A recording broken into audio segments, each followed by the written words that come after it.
Hi guys, today we are going to read No Room for a Pup by Elizabeth Suneby and Laurel Molk, published by Kids Can Press. This is one of my favorite books about how to trick your grown-up and get your grandmother to help you too. Would your grandmother have helped you trick your mom into getting a puppy? Wow, and if I was mom, I might be happy with one little pup in the end. How about you? Do you think this trick would work on your parents? I hope you enjoyed it as much as I did, and please don't play this trick on your parents. Room for a Pup by Elizabeth Suneby and Laurel Molk.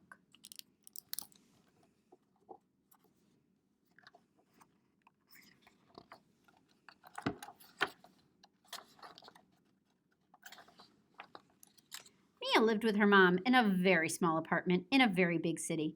She wanted a dog more than anything, but every time Mia asked, her mom always said the same thing. There's just no room, not even for one pint-sized pup. Mia thought there was plenty of room for a puppy. It wasn't like she was asking for an elephant. Every morning before school, Mia went down the hall to her grandma's apartment for breakfast. One morning, Mia spied a sign in the elevator. Puppies, 2 good homes, apartment 202. Her eyes lit up. That's where your friend Alna lives. Can we go see them? After school, promised Grandma. But remember, we're only visiting. Mia loved all the puppies, especially the one that climbed into her lap. I wish Mom would let me have a puppy, Mia sighed. My teacher says there's always room for one more.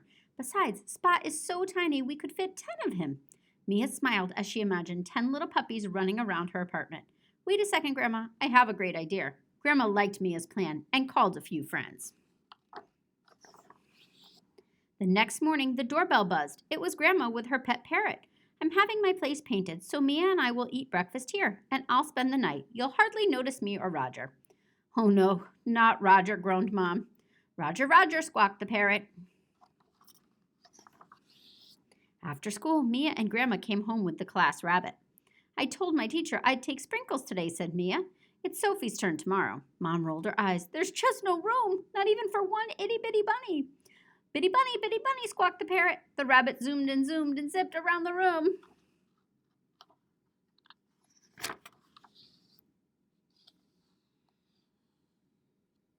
Then the doorbell buzzed. It was Grandma's neighbor. Thanks for taking care of Tigger, he called as he dashed down the hall. Mom threw up her hands. There's just no room, she wailed, not even for one pretty kitty. Pretty kitty, squawked the parrot. The cat chased the rabbit that zipped and zoomed around the room. Grandma's phone rang. It's Mrs. McGoogle. She needs me to look after Pierre. Within minutes, a dog appeared at the door. Mom shook her head. There's just no room, she cried, not even for one doggone dog. Doggone dog, squawked the parrot. The dog dashed up, down, and all around. The cat chased the rabbit that zipped and zoomed around the room. With all the house guests, no one got much sleep. The next morning, the doorbell buzzed again, and in crowded Grandma's book club. One lady even brought her pet pig. It was bedlam. The pet pig snuffled for snacks, the dog dashed up, down, and all around, and the cat chased the rabbit that zipped and zoomed around the room. There's just no room, Mom shouted, not even for one little piggy. Little piggy, squawked the parrot. With all the ruckus, Grandma's friends didn't talk much about their book, but they didn't care. They loved being part of Mia's plan. Once the snacks were eaten, the apartment emptied out. Sophie came for Sprinkles, Grandma's neighbor came for Tigger, Mrs. McGoogle for Pierre, the book club and pet pig went home, and Grandma and Roger returned to their freshly painted apartment.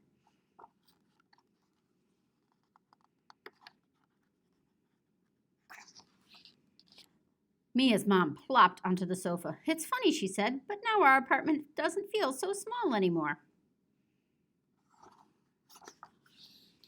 Does that mean we can keep Spot? Asked Mia. He hardly takes up any room. Mom looked Mia right in the eye and winked. As long as there are no parrots, rabbits, cats, other dogs, or pigs running around, I think we have room for one pint-sized pup after all.